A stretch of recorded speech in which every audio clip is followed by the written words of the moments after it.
Hello दोस्तों, एक बार फिर से आप सभी का हमारे स्मार्ट लर्निंग पॉइंट में स्वागत है।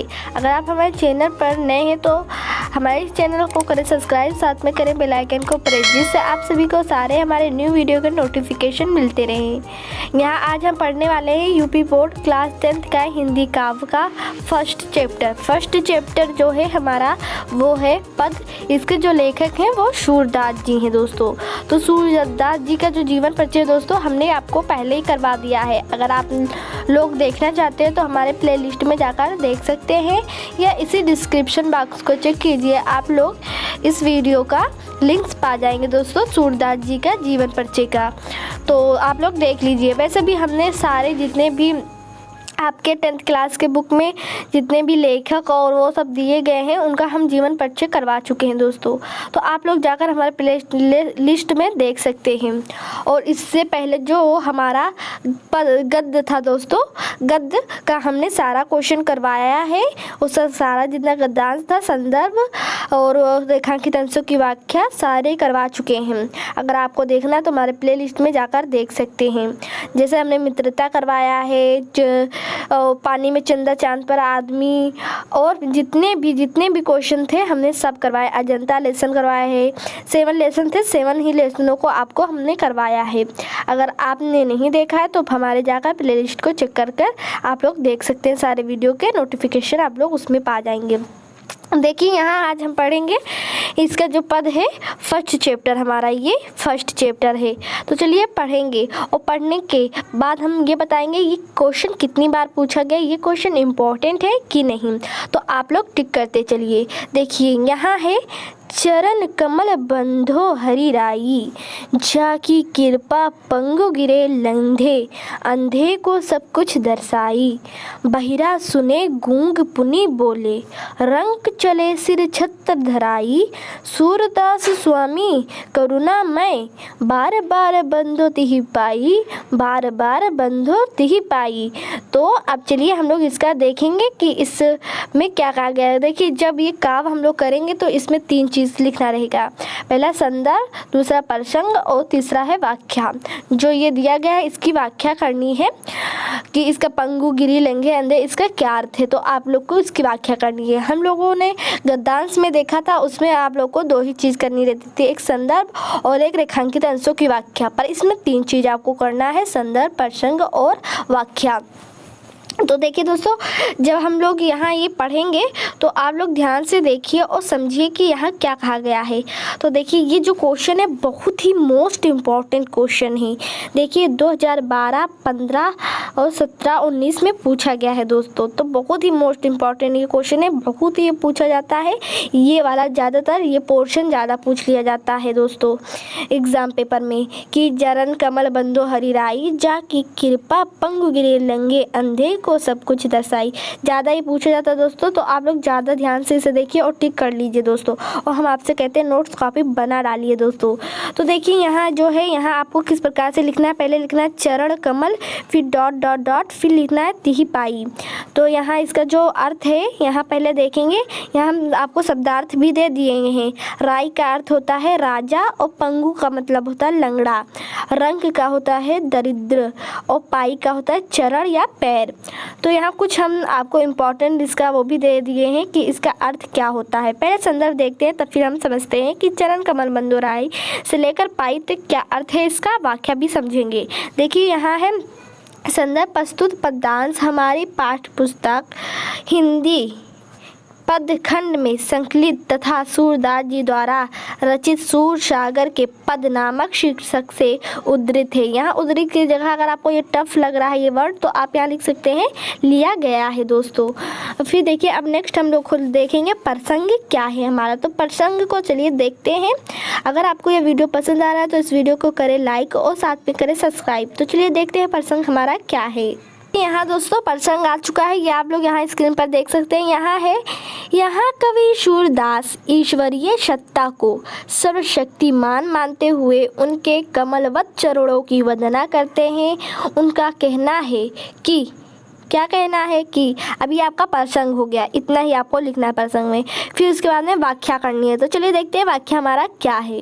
तो चलिए अब वाक्या हम लोग देखते हैं कि वाक्या क्या है चरण कमल बंदो हरिराई का। तो देखिए यहाँ आप लोग स्क्रीन में देख सकते हैं, यहाँ हमने आपको दे दिया है कि आप लोग इसको देखकर ही यहाँ वाक्या को देखिए जिससे आप लोग को ज़्यादा समझ में आए।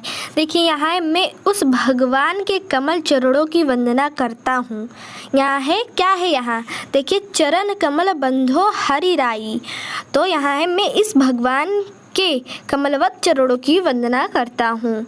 ये हो गया। फिर है जिसकी कृपा से लंगड़ा व्यक्ति भी पहाड़ों को लांघ जाता है, जाकी कृपा पंगु गिरी लंघे। तो वही है यहाँ जिसकी कृपा से लंगड़ा व्यक्ति भी पहाड़ों को लांघ जाता है। फिर है यहाँ अंधे को सब कुछ दर्शाई या दिखलाई पड़ने लगता है। तो इसका होगा अंधे को सब कुछ दर्शाई। फिर है बहरा मनुष्य सब कुछ सुनने लगता है। यहाँ दिया गया है, आप लोग स्क्रीन पर देख सकते हैं। बहिरो सुने गूंगा पुनी बोले। गूंगा मनुष्य फिर से बोलने लगता है। और महादरिद्र व्यक्ति भी अपने सिर पर राज छत्र धारण कर लेता है। तो यहाँ है रंग चले सिर छत्र धराई, यानी कि व्यक्ति भी अपने सिर पर राज छत्र धारण कर लेता है। फिर दिया गया है ऐसा सर्वशक्तिमान करुणमय भगवान के चरणों की बार बार वंदना करता हूँ। तो यहाँ दिया गया है सूरदास स्वामी करुणामय बार बार बंदोती ही पाई। तो यहाँ सूरदास स्वामी जो हैं वो कह रहे हैं कि ऐसे शक्तिमान करुणामय भगवान की चरणों की बार बार मैं वंदना करता हूँ। तो आप लोग को कितने अच्छे से हमने समझाया कि चरण कमल बंदो हरिराई जो है उसका अर्थ क्या है। तो यहाँ उसका हमने आपको करवाया। फिर उसके बाद में है जाकी कृपा पंगु गिरे लंघे, इसका भी हमने करवाया। अंधे को सब कुछ दर्शाई, तो इसका भी सारे एक एक वर्ड का हमने आपको बहुत अच्छे से समझाया कि अर्थ क्या है। तो आप लोग को आई होप बहुत ही समझ में आ रहा होगा दोस्तों। तो चलिए इसका काव्य सौंदर्य भी देखने। अगर आपने एग्ज़ाम में काव्य सौंदर्य छोड़ दिया तो आपका बहुत नंबर कट जाएगा। तो इसलिए आप लोग काव्य सौंदर्य बिल्कुल ना छोड़िए। तो देखिए काव्य सौंदर्य है भक्ति रस की कविता है जिसमें दास्य भावना व्यक्त की गई है। दूसरा काव्य सौंदर्य चरण कमल में रूपक अलंकार है। तो आप लोग रूपक अलंकार के बारे में पढ़ ही चुके होंगे पिछले क्लासों में। फिर यहाँ इस भाव में मिलता जुलता एक संस्कृत का श्लोक इस प्रकार है। देखिए मूक करोति वाचालम पंगु लंघते गिरिम यत कृपा तमहम बंदे परमानंद महाधवम। चाहे देखिए दोस्तों, चाहिए आप लोग इसे लिखिए या ना लिखिए। देखिए इसमें से आप लोग को हम बता रहे हैं कि कितना ही आपको लिखना इम्पोर्टेंट है। अगर ये लाइन लिख देते हैं और ये लाइन लिख देते हैं, फिर उसके बाद में बस यही 2 लाइन आप लोग लिख देते हैं काव्य सौंदर्य में, तो आप लोग पूरा फुल मार्क्स पा जाएंगे दोस्तों। साथ में हमें ये भी बताते चलते कैसे आप लोग को लिखना है, कैसे नहीं लिखना है, कौन सा इंपॉर्टेंट है कौन सा नहीं। हम साथ में तो आपका लेसन चैप्टर करवा ही रहे हैं, साथ में ये भी बताते चलते कौन सा पददांश आपके लिए महत्वपूर्ण है। तो आई होप आप लोग को समझ में जरूर आया होगा। तो चलिए नीचे वैसे भी हम लोग ये पढ़ लेते हैं इसका क्या अर्थ है। फिर दिया है इसी भाव का भावानुवाद गोस्वामी तुलसीदास के शब्दों में इस प्रकार है। मुँह को होई वचाल पंगु चढ़ाई गिरवर गहन जासु कृपासु दयाल द्रवहु सकल कलिमल दहन। तो ये है, तो कोई वो नहीं है कि आप लोग इसको ज़रूर लिखें, कोई बात नहीं। आप लोग अगर यही 2 चीज़ लिख देते हैं काव्य सौंदर्य में तो पूरा फुल मार्क्स आप लोग पा जाएंगे। अब चलिए नेक्स्ट हम लोग देखते हैं कि पद हमारा नेक्स्ट क्या है। फर्स्ट आप लोग को हम करवा चुके हैं, अब चलिए नेक्स्ट देखते हैं। दोस्तों यहाँ नेक्स्ट आ चुका है आपका। नेक्स्ट आपका काव्य देख सकते हैं, यहाँ ये दूसरा आपका है। तो दूसरा हम आपको करवा रहे हैं पोर्शन। देखिए अविगत कछु कहत न आवे जो गूंगे मीठे फल को रस अतरंगत ही भावे परम स्वाद सभी सुनिरंतर अमित तोष उपजावे मन बानी को अगम अगोचर सो जाने जो पावे रूप रेख गुण जाति जुक्ति बिन निरालंब कित धावे सब विधि अगम विचार ही ताते सुर सगुन पत गावे। तो ये आप लोग का ये हो चुका है दोस्तों। अभी करवा रहे हैं कि इसका अर्थ क्या है। पहले हम लोग यहाँ देखेंगे। यहाँ देखिए ये 2012 और 2014 में पूछा गया क्वेश्चन, तो ये ज़्यादा इंपॉर्टेंट नहीं है, पर जो अभी पहला वाला हम फर्स्ट आपको बताएं वो बहुत इंपॉर्टेंट है। तो प्लीज़ आप लोग इंपॉर्टेंट जो बता रहे हैं टिक करते चलिए। देखिए यहाँ है अविगत गति कछु, फिर डॉट डॉट डॉट करना है आप लोग को, फिर लिखना है सुर सगुन पद गावे, लास्ट वाला फिर स्टार्टिंग वाला आपको लिखकर डॉट डॉट बीच में लगाना है। फिर ये देखिए शब्दार्थ यहाँ आपको दिए हैं। अविगत माने होता है निराकार, असीम माने अमित या अपार, तोष माने संतोष, अगम अगोचर माने पहुँच से बाहर, इंद्रियों की गति से परे, जुगति उपाय होता है, निरालंबन निरालंब माने होता है वे सहारा, धावे माने होते हैं दौड़े। तो चलिए अब पहले संदर्भ फिर देखेंगे, फिर इसका प्रसंग देखेंगे, फिर इसका हम लोग अर्थ देखेंगे। तो चलिए देख लेते हैं। आई होप दोस्तों यह वीडियो बहुत पसंद आ रहा है तो इस वीडियो को अपने फ्रेंड्स में करें शेयर, इस वीडियो को करें लाइक और सब्सक्राइब करना हमारे चैनल को ना भूलिए और इस वीडियो के लास्ट तक बने रहिए। दोस्तों यहाँ प्रसंग है, संदर्भ है। प्रस्तुत गद्यांश हमारी पाठ्य पुस्तक हिंदी के पदखंड में संकलित तथा सूरदास जी द्वारा रचित सूर सागर के पद नामक शीर्षक से उद्धृत है।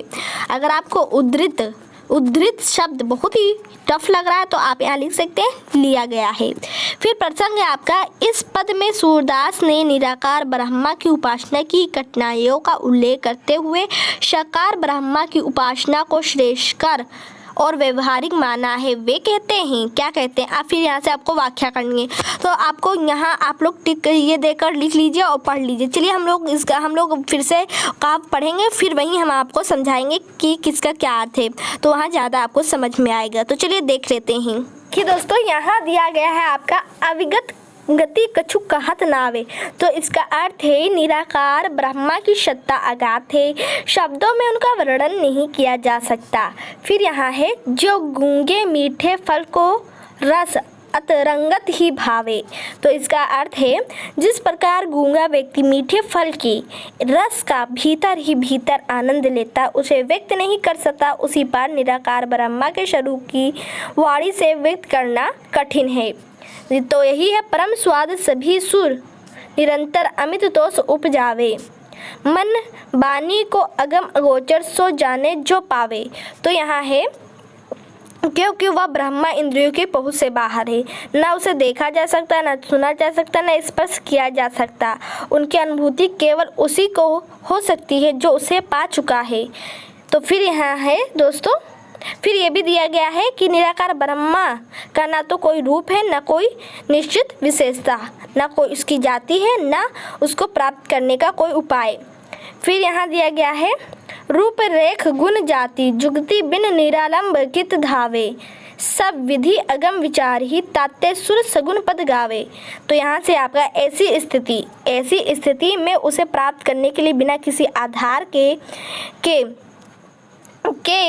कहाँ दौड़ा जाए, इसलिए निराकार ब्रह्मा को सब तरह से अगम मानकर सूर ने सगुण रूप की लीलाओं को अपने पदों में गाया है।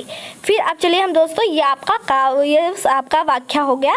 अब हम लोग देखेंगे इसका बिल्कुल राइट काव्य सौंदर्य, बहुत ही इंपॉर्टेंट काव्य सौंदर्य होता है दोस्तों। चलिए देख लेते हैं, और जो अभी हमने आपको बताया है वो चलिए हम आपको दिखा देते हैं। वहाँ लिखा है, आप लोग पढ़ लें एक बार फिर से और उसे आप लोग स्क्रीनशॉट ले लें। तो देखिए दोस्तों यहाँ देखिए अभी हमने आपको जो पढ़ा है ये व्याख्या आपको अभी करके वहाँ हमने आपको बताया है। तो यही यहाँ से आप लोग यहाँ तक टिक कर लीजिए और लिख डालिए कॉपी में, या एक बार फिर से इसे पढ़ लें।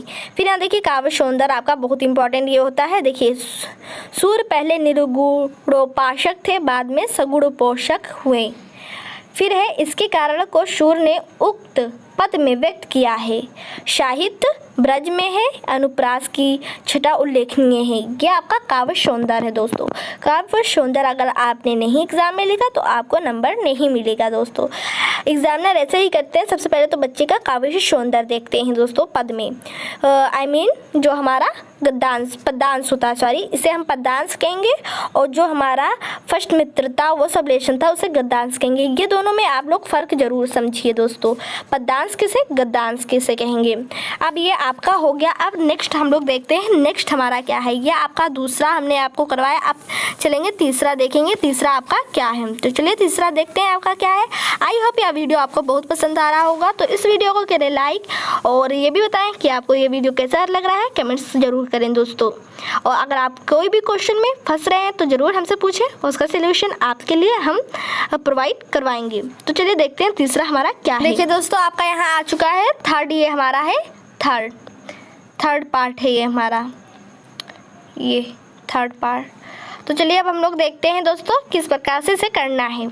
देखिए पढ़ेंगे, फिर उसके बाद में हम लोग संदर्भ देखेंगे, फिर प्रसंग देखेंगे, फिर व्याख्या समझेंगे। यहाँ आकर फिर से हम पढ़ेंगे, एक एक वर्ड का हम आपको व्याख्या करके हिंदी में बताएंगे। तो चलिए देखते हैं।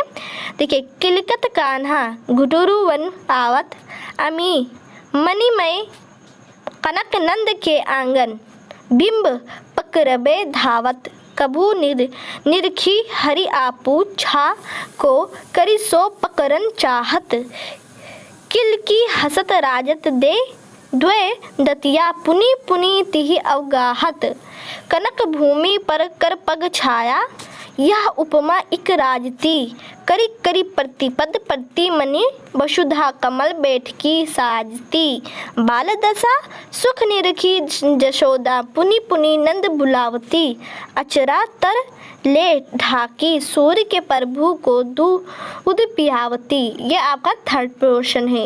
अभी आपका हो गया है। अब देखेंगे हम लोग संदर्भ आपका क्या है, फिर उसके बाद में हम प्रश्न देखेंगे, फिर यहाँ कर फिर से आपको एक एक वर्ड का हिंदी में आपको बताएंगे कि अर्थ क्या है। तो चलिए देख लेते हैं।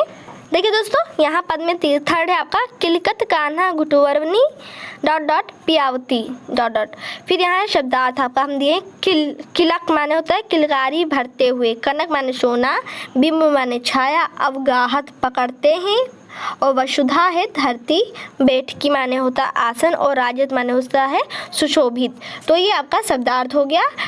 और फिर इसके बाद में हम लोग देखेंगे संदर्भ। तो आपका है संदर्भ, प्रस्तुत गद्यांश हमारी पाठ्य पुस्तक हिंदी के पद खंड में संकलित तथा सूरदास जी द्वारा रचित सूर सागर के पद नामक शीर्षक से उद्धृत है। ये आपका संदर्भ हो गया। अब हम देखेंगे प्रसंग हमारा क्या है।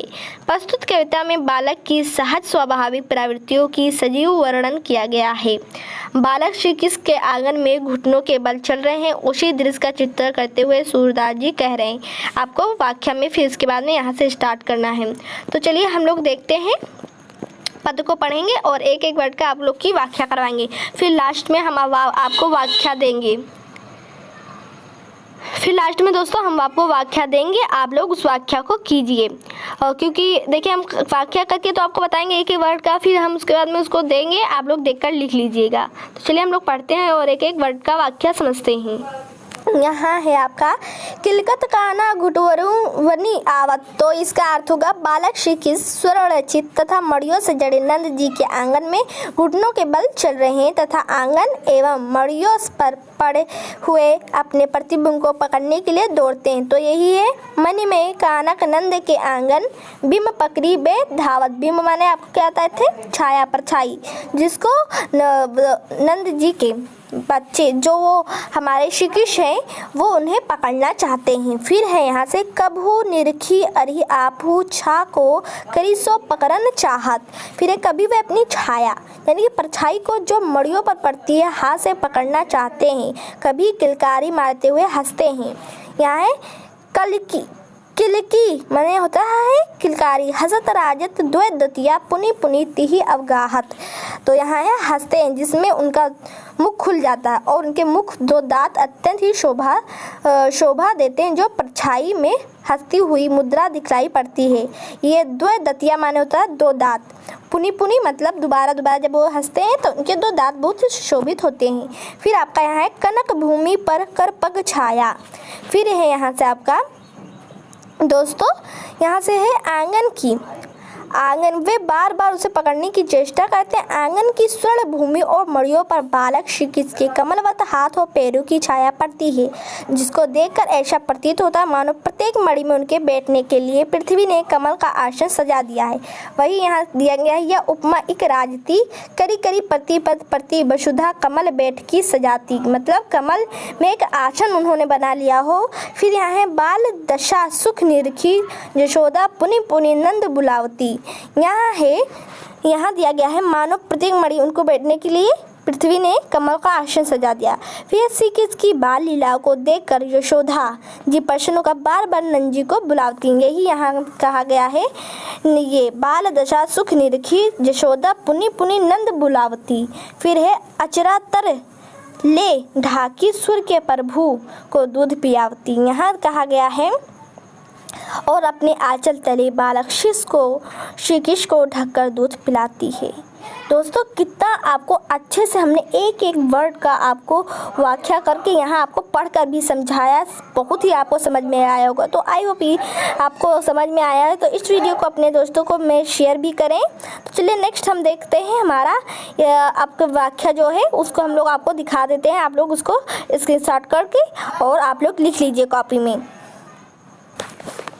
देखिए दोस्तों यहाँ है, आपको फिर से एक बार यहाँ पढ़ के हम समझाते हैं। वहाँ हम लोगों ने पद को पढ़ा और एक एक वर्डों का हमने वहाँ उसका व्याख्या समझा, अर्थ समझा। यहाँ है बालक श्री कृष्ण के सुरचरित तथा मड़ियों से जड़े नंद जी के आंगन में घुटनों के बल चल रहे हैं तथा आंगन एवं मड़ियों पर पड़े हुए अपने प्रतिबिंब को पकड़ने के लिए दौड़ते हैं। कभी वे अपनी परछाई को जो मड़ियों पर पड़ती है हाथ से पकड़ना चाहते हैं, कभी किलकारी मारते हैं, हंसते हैं जिसमें उनका मुख खुल जाता और उनके मुख के दो दांत अत्यंत ही शोभा देते हैं, जो परछाई में भी हंसते हुए मुद्रा में दिखलाई पड़ते हैं। वे बार बार उसे पकड़ने की चेष्टा करते हैं। आंगन की स्वर्ण भूमि और मड़ियों पर बालक श्री कृष्ण के कमलवत हाथ और पैरों की छाया पड़ती है, जिसको देखकर ऐसा प्रतीत होता है मानो प्रत्येक मड़ियों में उनके बैठने के लिए पृथ्वी ने कमल का आसन सजा दिया। श्री कृष्ण के इस बाल लीला को देखकर यशोदा जी प्रसन्न होकर बार बार नंद जी को बुलाती हैं और अपने आंचल तले बालक श्री कृष्ण को ढककर दूध पिलाती हैं। अब आपका यहाँ काव्य जो सौंदर्य है बहुत इंपॉर्टेंट है। चलिए काव्य सौंदर्य हम लोग देखते हैं कि क्या है। आपका है अवगाहत पकड़ते हैं, बैठकी आसन है। काव्य सौंदर्य बाल सुलभ चित्र बड़ा ही स्वाभाविक है। उत्प्रेक्षा अलंकार कनक भूमि डॉलर बैठकी सजाती। आपका ये जो है वो आपका उत्प्रेक्षा अलंकार है। तो आपको काव्य सौंदर्य अवश्य लिखना है एग्जाम में। तो या तो वीडियो आपको बहुत पसंद आया होगा तो इस वीडियो को लाइक करना और इस चैनल को सब्सक्राइब करना ना भूलिए, जिससे आप सभी को सारे न्यू वीडियो के नोटिफिकेशन इसी तरह मिलते रहें। दोस्तों अब पार्ट 2 में हम फिर से मिलेंगे नेक्स्ट क्वेश्चन के